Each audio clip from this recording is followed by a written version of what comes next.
Good afternoon, my dear brothers and sisters. An adage says, to do good is noble, but to teach is nobler. In our gospel reading, Jesus tries to teach his disciples in the context when someone was possessed by demons. Jesus was trying to teach them how to discern between what is good and what is right. Jesus taught his disciples how to discern the work of God and the work of Beelzebul. My dear brothers and sisters, as baptized, we also share the threefold function of Christ being priest, prophet, and king. And being a prophet, it is part of our mission to teach the people of God. It is not only the task for the religious women or for the priests, but teaching is also part of our task being baptized. How do we teach? Three things to remember. Number one, it is said, you cannot give what you do not have. In other words, you cannot teach what you do not know. As teachers, we have to study. I don't know, how do we study the Word of God? How do we study the teachings of the church? May I ask you, when was the last time we read the Bible? When was the last time that when we opened the internet, we tried to read the teachings of the church? In other words, we can only teach other people if we know the teachings of the church. We do not only teach according to what I feel, we do not only teach according to what I think, but we teach what is the message of the gospel. In other words, please find time to read the gospel. Please find time to read the Bible. And even please find time to read the teachings of the church. Number two, it is said, teach what you believe and practice what you teach.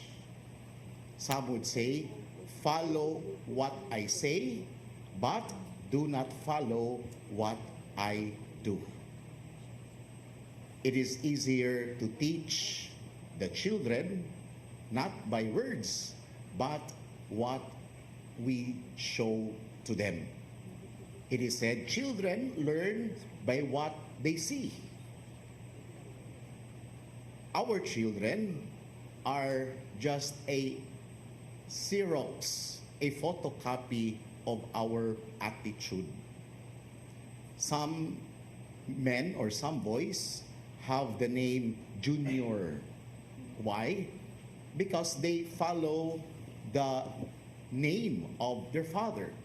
But being a junior does not mean that you only follow the name of your father, but even the virtues of your father. Nindot siguro, kana bitawng isip ginikanan, moingon ta, kining pagkabuutan sa akong anak no, liwat yun na nako. Kanang iyang pagsigig simba, liwat yun na nako. Kanang iyang pagkabuutan, liwat yun na sa iyang amahan. Lisod po kayo, may ko, kaning iyang pagkalibakira, no? Pastang liwat, yun na nako. Kanang iyang pagkatapulan, nga matag alas G sa buntag, liwat yun na nako.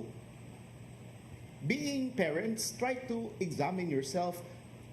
What are the virtues that you can say that the virtues your children live by is inherited from you?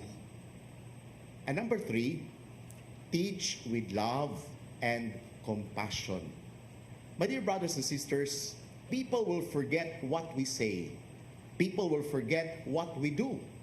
But people will never forget how we make them feel. Kung maghisgot ta sa atong mga maestra pag elementary, makalimot man ta sa ilang gitudlo, makalimot ganit ta sa ilang pangalan, but we will never forget how we were being felt being special.